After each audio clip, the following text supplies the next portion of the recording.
எல்லாரும் பேசி முடிச்சிட்டீங்களா? கமருதீன் சொல்லுங்க, இந்த வாரம் உங்களுக்கு எப்படி போச்சு? சார் ஒரு சிறிய இடைவேளைக்கு அப்புறம் சந்திப்போம். நான் ஒரு பிரேக் போயிட்டு வந்துடுறேன்.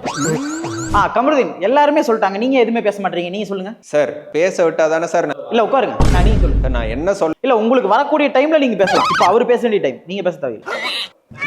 உட்காருங்க. உட்கார சொன்னா உட்காந்துருவீங்களா? எந்திரிங்க.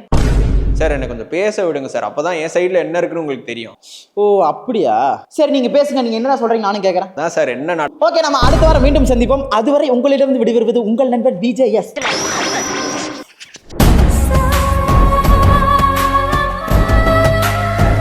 பாரு, இப்படி பண்ணக்கூடாது பாரு, இது அநாகரிகமான செயல். இன்னொருத்தங்க பேசிட்டு இருக்கும்போது நீங்க இப்படி பண்ணவே கூடாது பாரு. பாரு, இது நீ எங்கிட்டே பண்ணக்கூடாது, இது ரொம்ப தப்பு. இந்த வாரம் எலிமினேஷன் ஆதிரை நீங்க தான். வெளியே வாங்க, நம்ம பேசலாம். ஓகே சொல்லுங்க ஆதிரை, இந்த மக்களுக்கு நீங்க வெளியே போகும்போது என்ன சொல்ல விரும்புறீங்க? என்னை விட தனமான ஆளுங்களை எல்லாம் ஓட்டு போட்டு உள்ள உட்கார வச்சிருக்காங்க. அப்ப ஆடியன்ஸ் எவ்வளவு தனமான ஒரு